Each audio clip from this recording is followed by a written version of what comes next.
Assalamualaikum warahmatullahi wabarakatuh. Selamat siang, salam sejahtera untuk kita semua.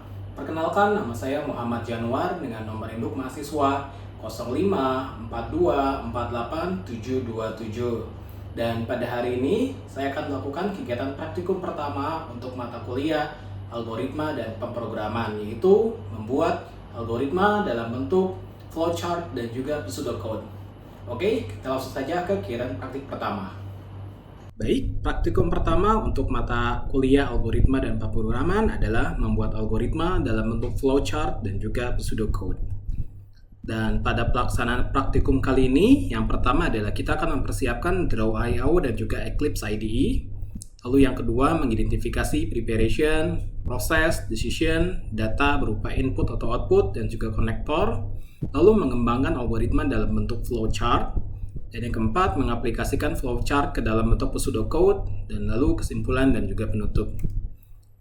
Kita langsung saja ke kegiatan pertama, yaitu mempersiapkan Draw.io dan juga Eclipse IDE. Untuk mempersiapkan Draw.io, kita bisa mengunjungi halaman draw.io.com. Di sini kita bisa memulai secara online atau mengunduh dan menginstal aplikasi Draw.io ke personal komputer. Setelah mendownload, di sini kita bisa lihat file installernya, bisa kita double klik untuk menginstal.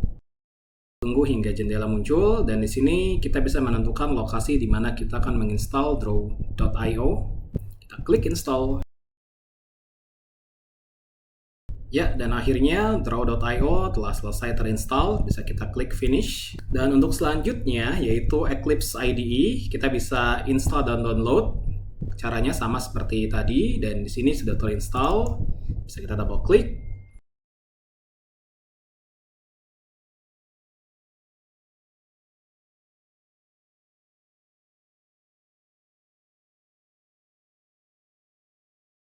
Ya, kurang lebih seperti ini tampilan awal untuk Eclipse IDE. Dan selanjutnya untuk mengakses Draw.io, kita klik Start, All Program, lalu pilih Draw.io. Ini kita pilih option untuk Create New Diagram. Lalu kita pilih Blank Diagram dan klik Create. Dan inilah tampilan awal dari Draw.io. Sebelumnya kita telah mempersiapkan aplikasi Draw.io dan juga Eclipse IDE di personal komputer kita.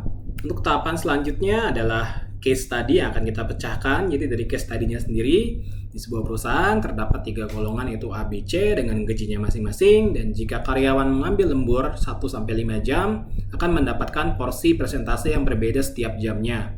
Dan akhir atau outputnya sendiri kita diminta untuk mengeluarkan jumlah penghasilan, yaitu jumlah gaji golongan ditambah dengan gaji lembur. Dan proses selanjutnya mengidentifikasi mana yang akan menjadi bagian preparation, bagian proses, decision, data input berupa input atau output, dan juga konektornya jika diperlukan. Dan untuk tahapan preparation, di sini kita bisa membuat beberapa variabel, yaitu contohnya golongan, jam lembur, gaji golongan, gaji lembur, persentase, jumlah penghasilan dengan tipe datanya masing-masing. Dan untuk input-outputnya, untuk inputnya sendiri user diminta untuk memasukkan jenis golongan dan juga jam lembur yang mereka ambil. Dan untuk outputnya berupa jumlah penghasilan, yaitu total gaji pokok ditambah dengan gaji lembur.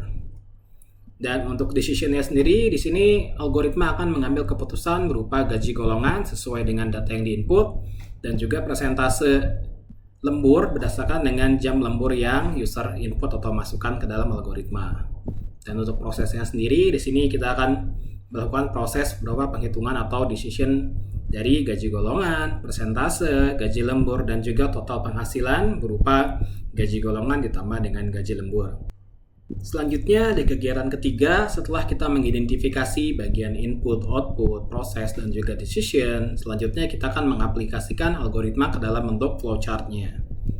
Jadi untuk agenda sendiri, yang pertama adalah kita akan mendeklarasikan variabel dan juga input, lalu membuat flow untuk keputusan dan menentukan nilai dari gaji golongan, membuat flow untuk keputusan dan menentukan nilai persentase jam lembur, untuk proses penghitungan gaji lembur dan juga jumlah penghasilan, dan output atau data yang akan ditampilkan seperti itu. Oke, untuk itu kita langsung saja masuk ke aplikasi Draw.io.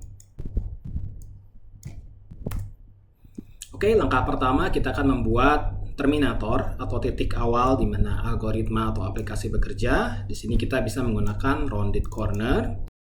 Adalah mendeklarasikan variabel. Untuk mendeklarasikan variabel kita bisa menggunakan hexagon atau segi 6.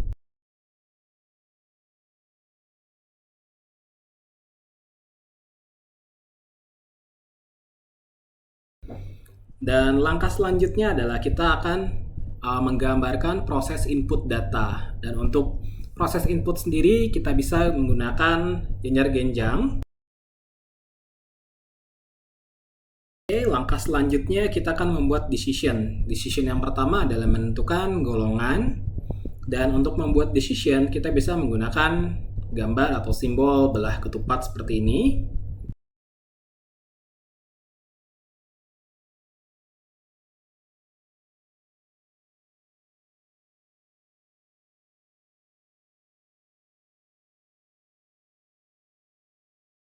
Jika sampai dicek masih tidak sesuai data yang ditampilkan, kita bisa menambahkan satu proses tambahan atau display tambahan, itu dengan menggunakan janjar genjang.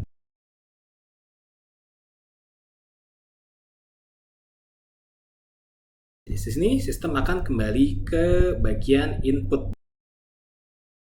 Jika misalkan salah satu decision terpenuhi,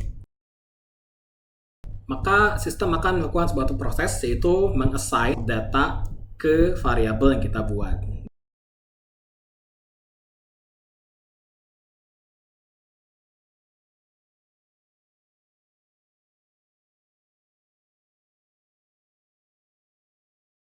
Kurang lebih seperti ini proses pengambilan keputusan. Jadi jika golongannya adalah A, maka gaji golongannya 5 juta. Jika tidak, maka akan ke decision selanjutnya, yaitu menentukan apakah golongannya adalah B. Jika iya, gajinya adalah 6,5. Dan jika masih tetap tidak, maka akan melakukan proses decision lagi, menanyakan apakah golongannya sama dengan C.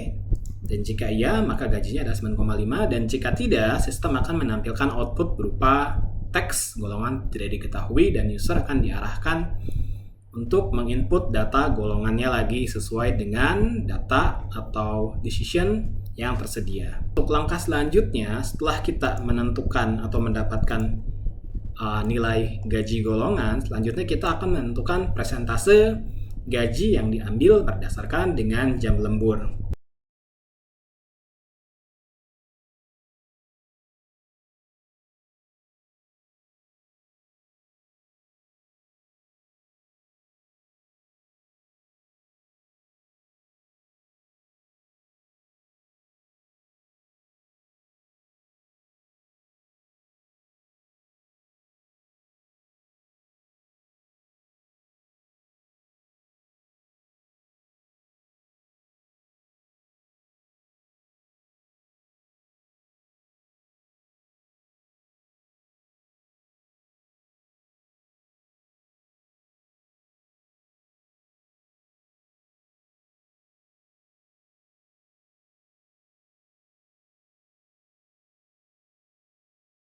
Tidak lupa dari proses decision yang pertama menentukan golongan, kita sambungkan ke proses decision yang kedua. Kurang lebih seperti ini. Dan setelah terhubung dengan decision yang kedua, langkah selanjutnya adalah kita bisa mulai melakukan proses penghitungan, yaitu dengan menentukan gaji lembur.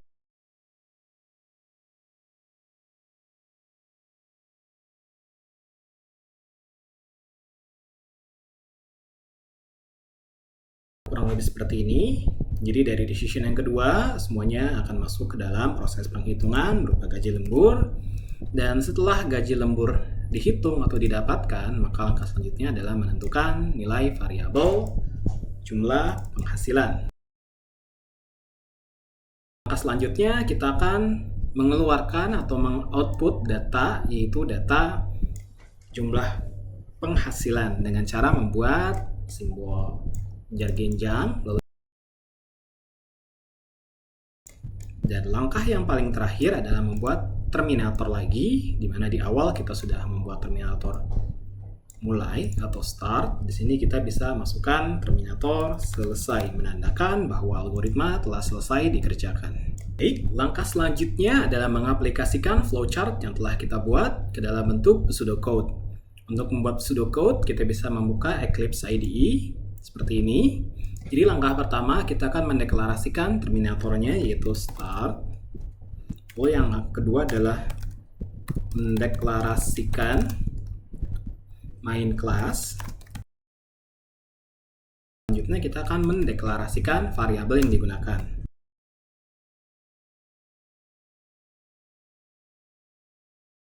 Semua variabel dideklarasikan, selanjutnya kita akan melakukan inisiasi awal berupa deklarasi variabel apa yang akan kita masukkan.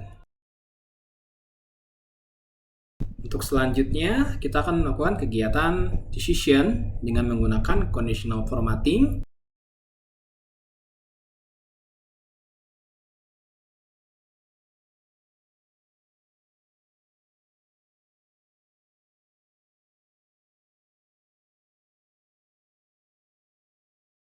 Dan langkah selanjutnya kita akan mencari presentase.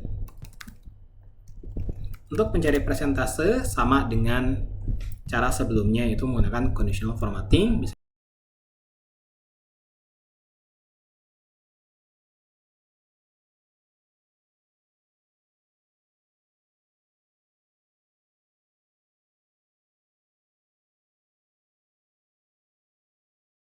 Dan langkah selanjutnya kita akan menghitung gaji lembur dan juga jumlah penghasilan.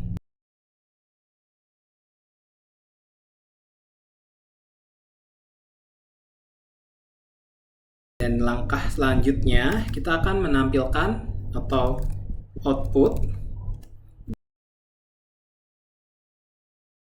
Dan untuk di bagian akhir kita bisa akhiri dengan kata end. Baik, kurang lebih seperti itu. Kita telah selesai membuat flowchart-nya dan juga membuat pseudocode-nya. Dan kesimpulannya adalah, berdasarkan kegiatan praktikum yang kita lakukan kali ini, kita bisa mengidentifikasi kira-kira variabel apa aja yang kita gunakan, lalu tipe datanya, lalu decision apa yang kita ambil, lalu prosesnya seperti apa, hingga akhirnya kita dapat atau mendapatkan nilai akhir berupa jumlah penghasilan dan menampilkannya baik dalam bentuk flowchart maupun dalam bentuk pseudocode. Jadi akan memudahkan kita sebagai bagian persiapan untuk membuat algoritma maupun program sebelum menulisnya atau menggambarkannya ke dalam bahasa pemrograman yang asli. Oke, baru saja kita telah menyelesaikan kegiatan praktikum pertama untuk mata kuliah algoritma dan pemrograman. Jadi dari kegiatan praktikum 1 ini kita belajar bagaimana cara untuk membuat flowchart, mengidentifikasi variabel, menentukan decision, membuat proses, hingga akhirnya menampilkan data yang kita inginkan baik dalam bentuk flowchart maupun pseudocode.